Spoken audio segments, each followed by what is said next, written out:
설교 준비를 하는데 이런 생각이 들었습니다. 다시 12월이 됐구나. 여러분, 좀 평범한 얘기지만 좀 음미하면 좀 새롭게도 들리는 표현이에요. 다시 12월이 되었구나. 또 다른 표현으로 또 12월이 왔구나. 벌써 12월이구나. 이러한 생각이 들었습니다. 그렇습니다, 여러분. 2020년도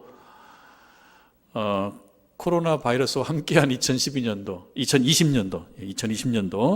이제 한 달을 채 못 남겨놓고 있습니다. 오늘 포함해서 주일이 4번, 오늘 포함하면 4번이 남았습니다. 1년이 사실 결코 짧지 않습니다.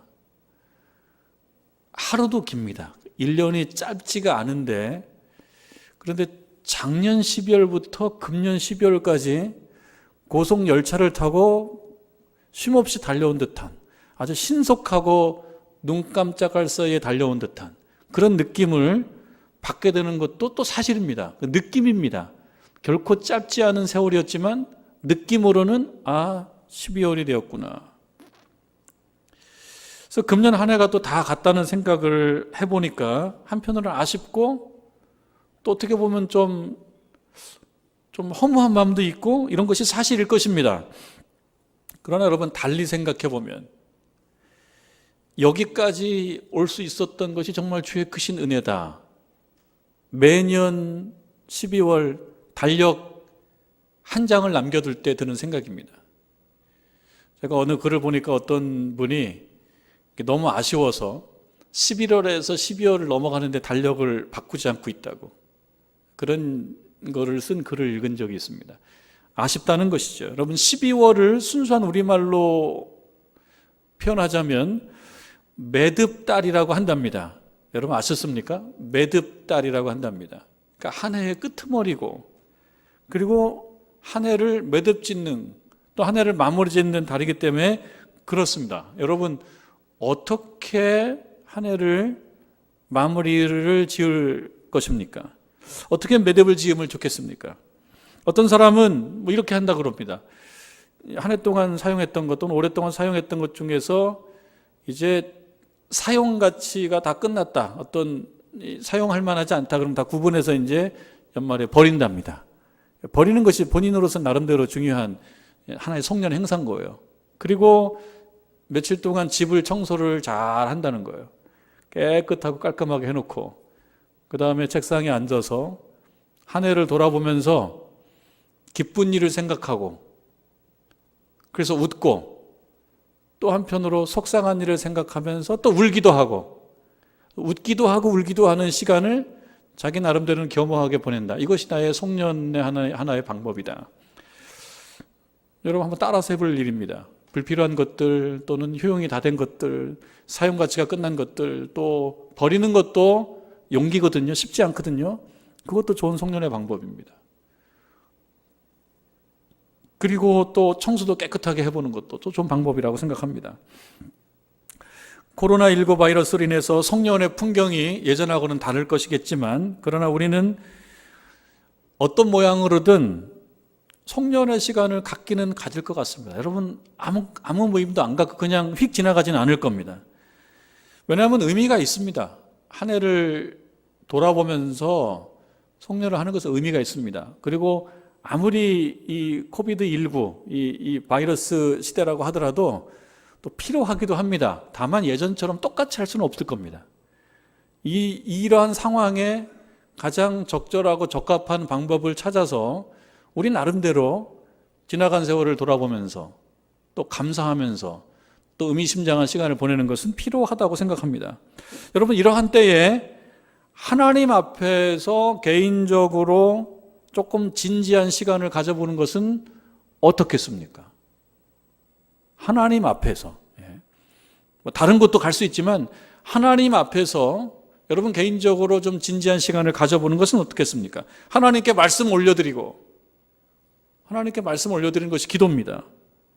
그리고 조용히 말씀을 듣기도 하고, 그리고 울기도 하고, 웃기도 하고 이런 시간을 가져보는 게 어떻겠습니까?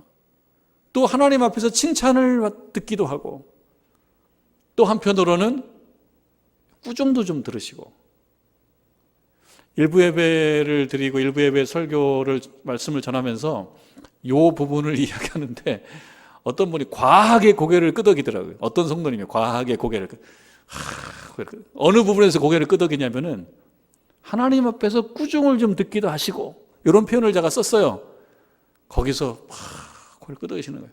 그냥 다 보이죠. 아, 그런 점이 있기도 있나 보구나. 그리고 차분하게 생각해 보면 하나님 앞에서 우리가 꾸중 듣는 것이 오히려 편할 수도 있다. 꾸중해 주시는 하나님이 있다는 것도 감사한 일이다. 그런 생각을 또 해보게 됩니다. 그리고 여러분 하나님 앞에서 고백도 좀 하시고 또 자백도 좀 하시고 같은 말이지만 고백하고 자백하고 합쳐가지고 뭡니까? 회개하고 하나님 앞에서 회개하시고 그리고 용서의 말씀을 듣는 그런 시간을 갖는 것은 이 시대에 매우 적합한 송년회 방식이 아닌가 그런 생각을 해보게 됩니다. 여러분 그런 시간을 보내기 위해서 잘 준비하시길 바랍니다. 예, 어디서 할 것인가? 언제 그런 시간을 내가 한 번쯤 가져볼 것인가? 그런 한번 생각을 해보시길 바랍니다. 능동적으로 해보시길 바랍니다. 소극적이거나 수동적으로 하지 마시고 능동적으로 그런 생각을 한번 먹어보시길 바랍니다. 그리고 깊은 곳을 정해보시기 바랍니다. 좀 깊은 곳을. 여러분 130편 1절에 보면 내가 깊은 곳에서 주께 부르짖었나이다 그렇습니다. 깊은 곳, 깊은 곳을 한번 정해보시라 그렇게 말씀드렸는데 깊은 곳이 나옵니다. 라틴어 성경 불가타 성경이라고 그러는데요. 벌게이트, 불가타. 라틴어 성경 첫 구절에 데 프로푼디스라고 하는 단어가 나오는데 이 말 뜻이 깊은 곳에서라는 뜻인데요. 이 130편의 별명이 깊은 곳에서 성경입니다. 깊은 곳에서 말씀입니다. 깊은 곳에서라는 것으로 많이 알려져 있는 성경 이 부분이 바로 시편 130편입니다. 누군가 깊은 곳에 있는 겁니다. 깊은 곳에 앉아 있는 겁니다. 우리들에게 말하는 것 같습니다. 2020년도 깊은 곳을 정해서 한번 앉아서 하나님을 향해서 한번 기도해 보라. 그렇게 들립니다. 여러분 깊은 곳은요 사실은 줄임말인데 이게 무슨 줄임말이냐면 바다 깊은 곳에서라는 뜻이에요. 바다 깊은 곳. 문학적인 표현이죠. 사실 우리가 바다 깊은 곳에 들어갈 수는 없어요.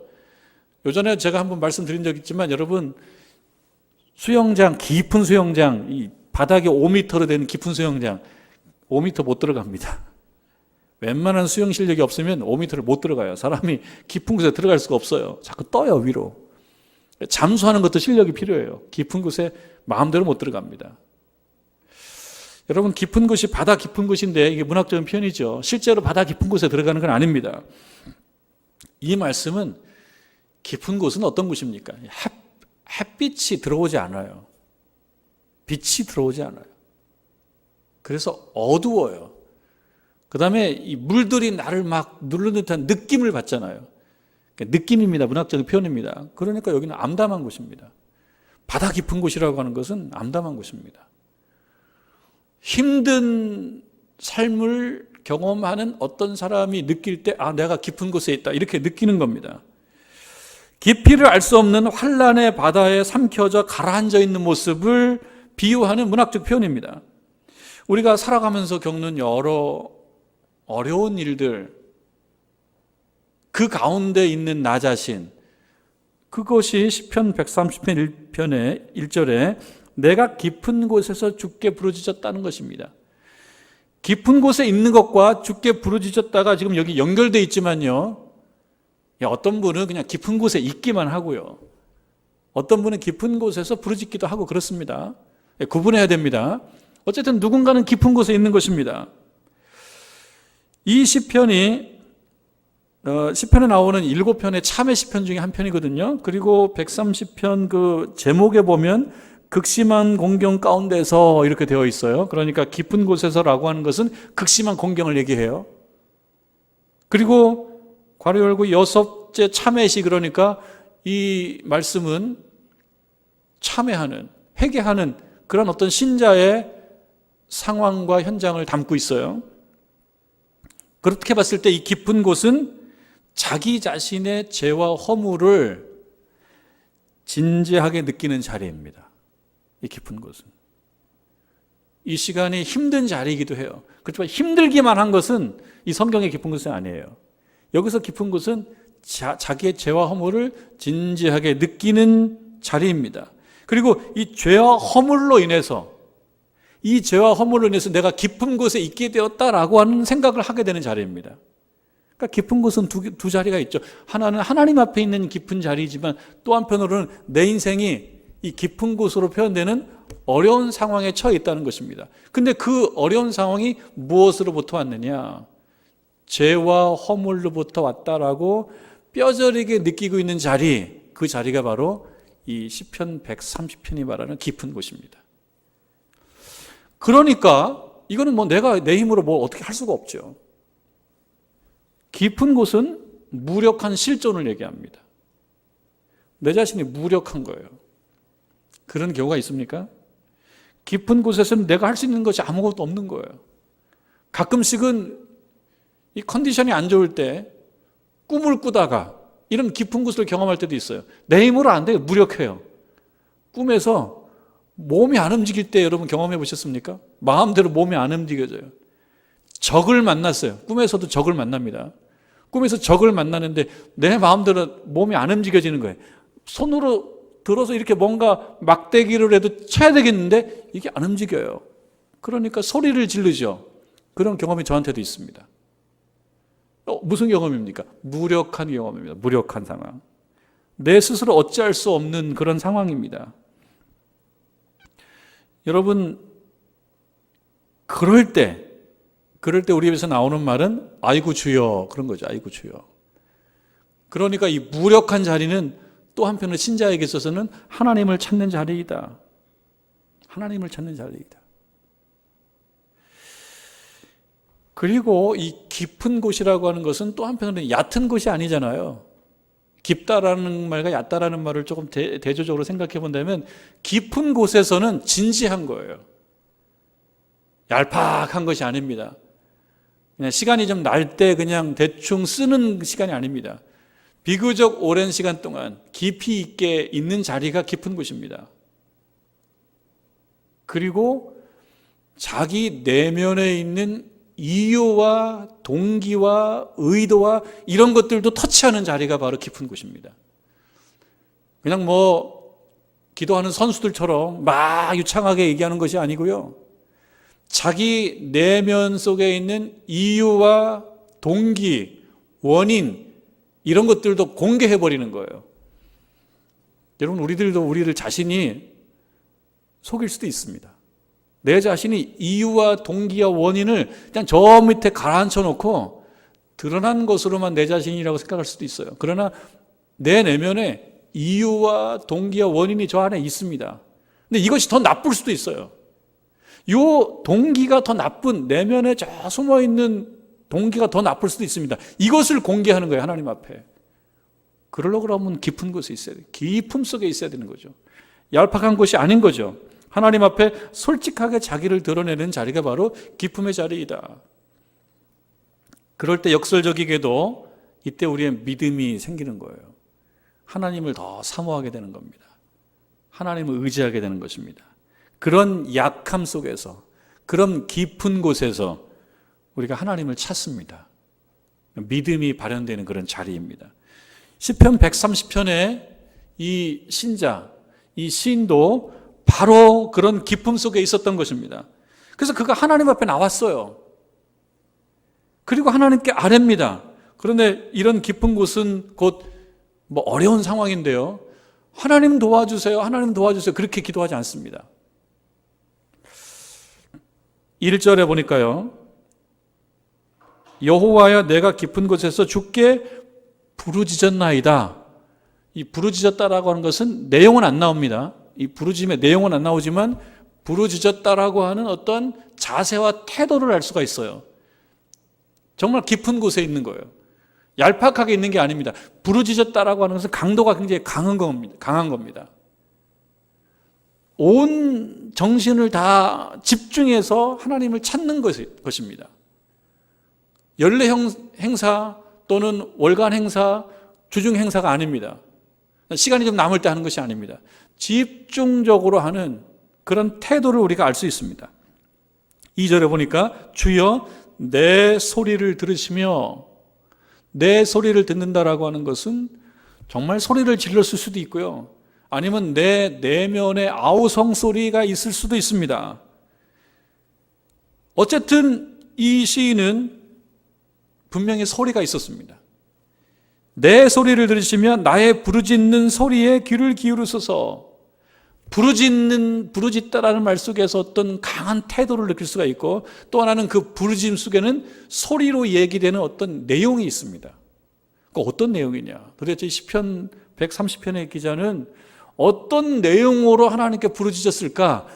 3절과 4절을 보면은 그 내용을 알 수가 있습니다. 3절, 4절을 우리 한번 합독을 한번 해보겠습니다. 같이 한번 읽어보겠습니다. 3절, 4절 시작.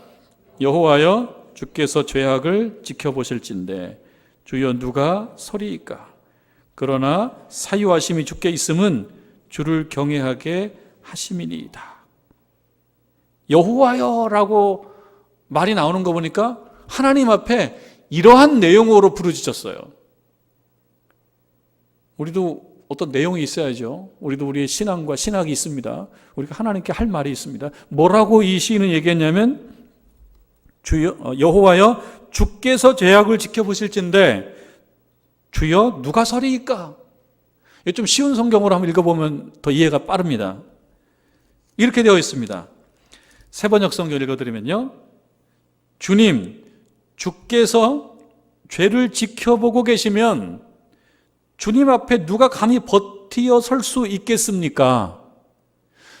요즘에 우리 언론에 많이 나오는 이 어떤 개념, 어떤 표현이 감찰이에요. 감찰. 요즘에 감찰이라는 말 많이 나와요. 감찰. 화제입니다. 감찰. 감찰을 함부로 해서도 안 되는 거라는 거예요. 감찰. 하여튼 감찰이라는 말이 많이 나옵니다. 감찰은 뭡니까?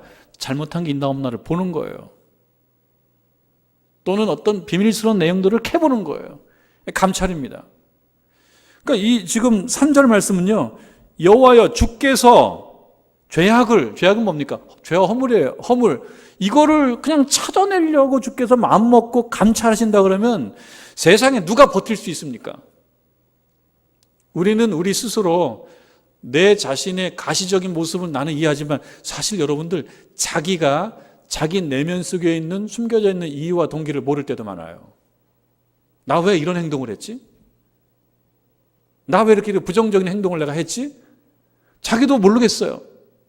자기 내면 깊은 곳에 숨겨져 있어요. 그 의도와 이유와 동기가 숨겨져 있어요. 하나님은 마음만 먹으시면 내면에 숨겨져 있는 것까지 다 찾아내셔가지고 이거를 증거로 들이미실 거예요. 우리 너 이것 때문에 그래. 너 지금 이 마음을 먹었어. 하나님 작정하시면 누가 거기서 버텨낼 수가 있겠습니까?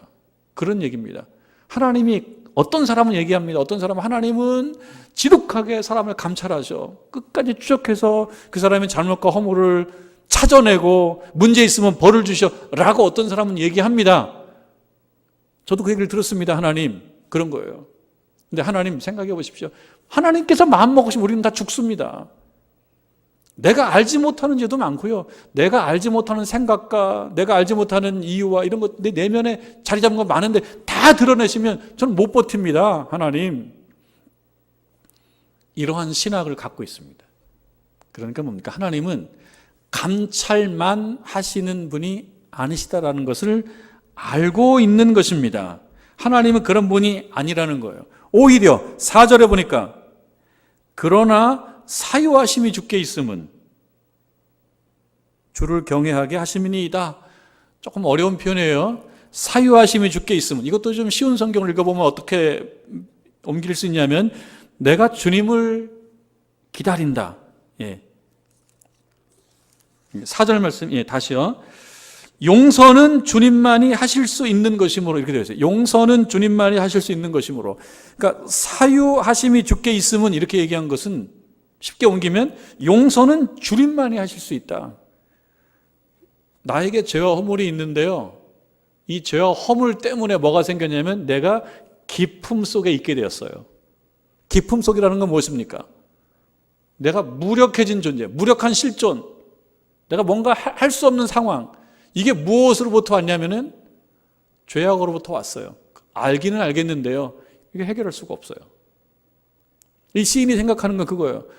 알기는 알겠는데 해결할 수가 없어요. 그래서 이야기합니다. 용서는 주님만이 하실 수 있습니다. 그러니까 주님께서 용서라는 행위를 주님께서 해주시면 죄와 허물로 인해서 내가 있게 된 이 기품, 이곳에서 내가 벗어날 수가 있겠습니다. 그러니까 이 말은 무엇입니까? 하나님, 용서해 주십시오. 그렇기 때문에 우리가 주님을 경외합니다. 라고 얘기합니다. 그러나 사유하심이 주께 있음은 주를 경외하게 하십니다. 하나님께서 용서해 주신다라는 걸 내가 믿기 때문에 우리는 하나님 앞에 고개를 숙입니다. 하나님 용서해 주시면 그 죄와 허물이 하는 짓, 죄와 허물이 하는 짓은 무엇입니까? 나를 고발하는 거예요. 죄와 허물 때문에 내가 가만히 있을 수가 없어요. 기품 속에 있게 됩니다. 하나님 용서해 주시면 내가 이 기품으로부터 나올 수가 있습니다. 이것이 믿음인 거죠. 우리가 때때로 죄와 허물로 인해서 있게 된 그런 기품 가운데서 우리가 힘들어 하는데 여기서 빠져나올 수 있는 것은 무엇입니까? 우리 하나님의 사유하심, 우리 하나님의 용서하심. 그것을 알고 있는 거예요. 하나님께서 돌아봐 주시면 내가 이 기품 가운데서 나올 수 있다는 것을 알고 있는 겁니다. 그리고 스스로 독백해요. 독백. 뭡니까? 혼자서 얘기합니다. 5절에 보면요. 나 곧 내 영혼은 여호와를 기다리며 나는 여호와를 기다린다. 이거는 기도는 아닌 거예요. 나 곧 내 영혼은 여호와를 기다리며 나는 주의 말씀을 바라는도다. 독백 같아요. 혹은 주변 사람들이 있으면 주변 사람들이 하는 얘기기도 하지만 기도는 아닌 거예요. 쉬운 성경은 이렇게 되어 있습니다. 내가 주님을 기다린다. 세 번역에 내가 주님을 기다립니다 라고 옮기지 않은 걸 보면 하나님 앞에 아랜 게 아니라 자기 스스로 자기 자신을 설명하는 겁니다. 나는 지금 주님을 기다려. 여러분 2020년도 대림절 기간입니다. 여러분 주님을 기다리시기를 바랍니다. 주님을 기다린다. 기다리고 있는 자기 자신을 아는 겁니다. 기다리고 있다는 것은 무엇입니까? 생각하는 겁니다. 누구를 기다리는 거예요? 누구를 기다리는 거예요? 생각하는 겁니다. 내 영혼이 주님을 기다리며 내가 주의 말씀만을 바란다. 기다리고 바란다. 라고 자기 자신의 상태를 설명합니다. 나는 주님을 기다리고 주님을 바란다. 동사가 두 개가 나옵니다. 하나는 뭡니까? 기다리다라는 동사가 나오고요. 또 하나는 바란다라는 동사가 나와요. 동사가 두 개인데 이 동사가 문법적으로 이렇게 하면 타동사예요. 타동사. 목적어가 필요해요. 그럼 목적어가 뭐냐? 목적어가 무엇을 기다리고 누구를 기다리냐? 주님을 기다린다는 것입니다. 여러분, 기다린다는 것 자체가 사실 의미는 있어요. 상황이 나빠졌을 때 기다리는 것만으로도 상황이 호전될 수도 있습니다. 좀 기다려보면 괜찮아질 때가 있어요. 개인적으로도 막 화가 나고 흥분하고 분이 생겼을 때도 좀 기다리는 시간을 갖게 되면 또 해결될 수도 있어요. 왜냐하면 기다림, 즉 시간을 보내는 것 자체가 해결해 주는 면도 있습니다. 그것도 의미가 있습니다.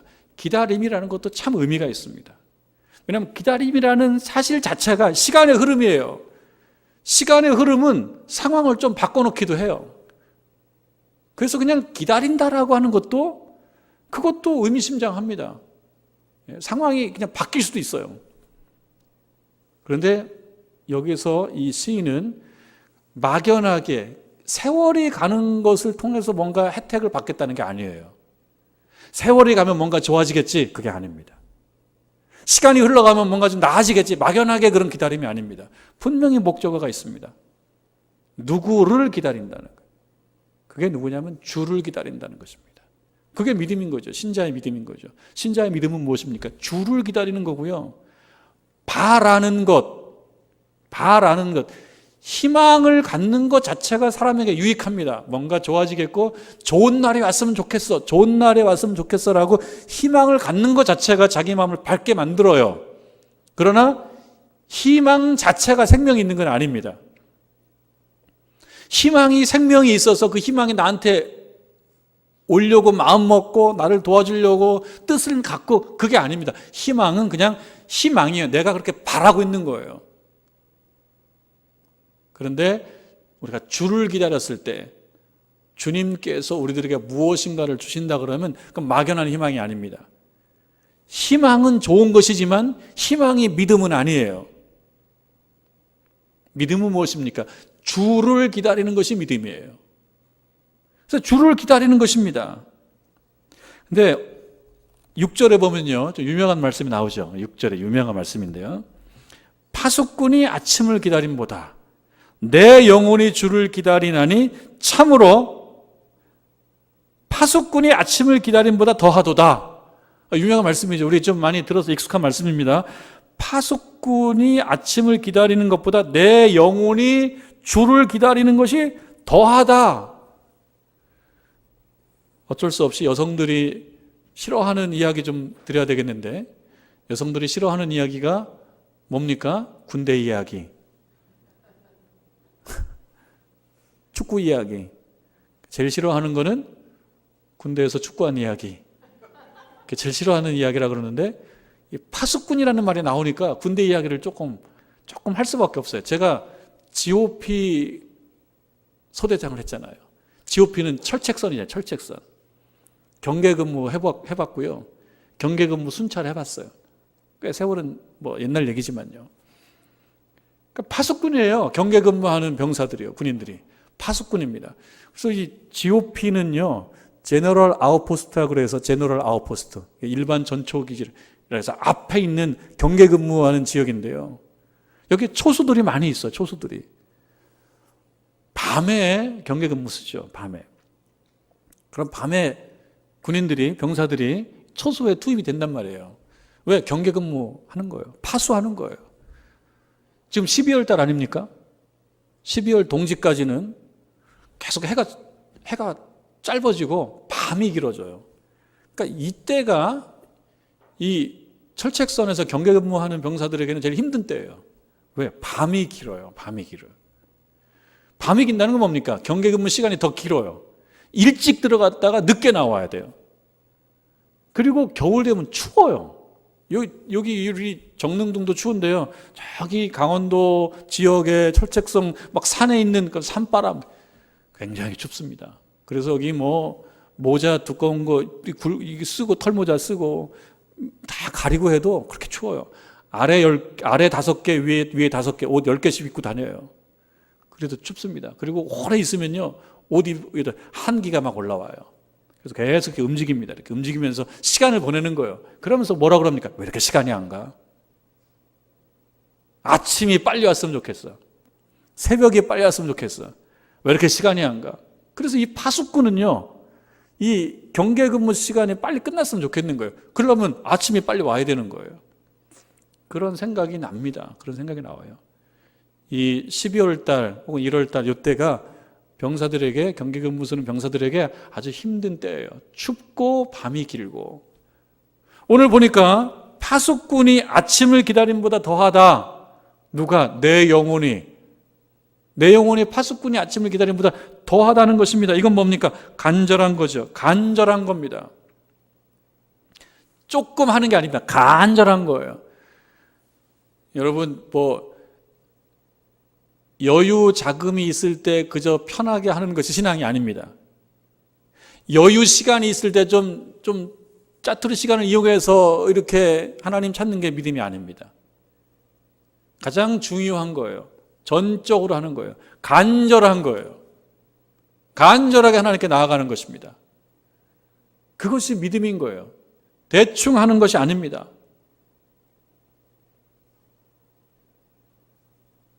그리고 회중들에게 이렇게 권고합니다. 여러분 7절에 보니까요, 이스라엘아 여호와를 바랄지어다. 이스라엘아라고 불러요. 이스라엘아 여호와를 바랄지어다. 할 말이 있어요. 이 신자는, 이 시인이 할 말이 있어요. 이스라엘아 여호와를 바랄지어다. 여호와를 바랄지어다. 세번역 성경을 읽으면 이렇게 나와 있습니다. 7절과 8절. 이스라엘아 주님만 의지하여라. 주님께만 인자하심이 있고 속량하시는 큰 능력은 그에게만 있다.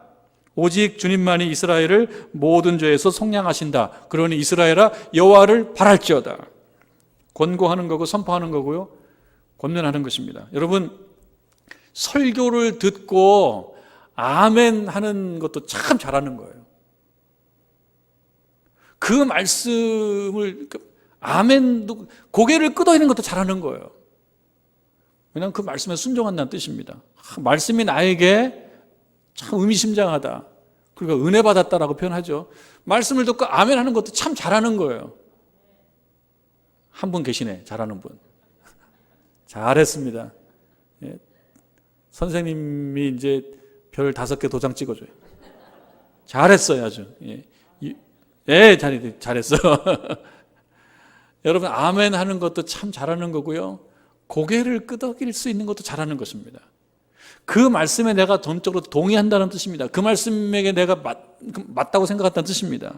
근데 여러분, 나아가서 듣고서 아멘 하는 것을 넘어서서 누군가에게 아멘 할 수 있도록 이 7절처럼 여호와를 바랄지어다 라고 선포할 수 있어야 돼요.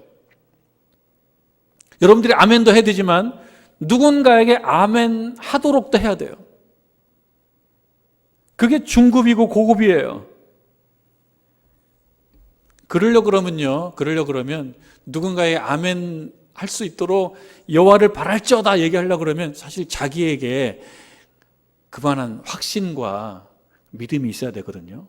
그게 어려우니까 여호와를 바라라 이렇게 말을 잘 못해요. 지금 특별히 어려운 시기란 말이에요. 확진자가 더 많아지니까 우리 교우들도 위축돼요. 그래서 이런 시기에 여호와를 더 열심히 믿으라고 얘기하기가 왠지 조금, 그런데 해야 돼요. 여러분, 빌립보서 3장 우리가 주암샤 때 같이 읽고 나누었는데 사도 바울이 그러잖아요. 나를 본받으라고. 교만한 겁니까? 교만한 것이 아니에요. 나를 본받으라고. 여러분, 이 시대에, 이 어려운 시대에 정말 신앙생활을 잘 감당하기가 어렵거든요. 그럴 때 뭐라고 얘기해야 됩니까? 말씀을 듣고 아멘하는 것을 넘어서서 누군가에게 아멘할 수 있도록 확신에 찬 믿음의 권면을 해야 돼요. 뭐라고? 여호와를 바라세요. 이 시기에.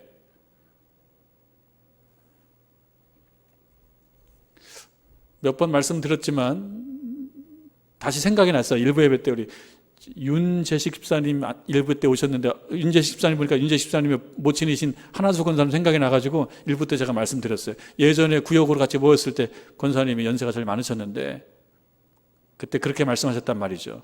하나님께 기도하면 다 들어주셔. 그 말씀이 제가 기억이 나는 거예요. 하나님께 기도하면 다 들어주셔. 얼마나 단순한 얘기입니까? 하나님께 기도하면 다 들어주셔. 뭐 큰 논리도 없어요. 단순한 확신이에요. 믿음이에요. 제가 숙연해지죠. 그 말씀에 숙연해지는 거예요. 그 말씀이 강력한 거예요. 이 말씀은 뭐 화려한 화술도 아니에요. 뭡니까? 믿음이에요. 확신이에요. 7절 말씀하고 똑같아요. 여호와를 바랄지어다. 그러면 다 해주신다.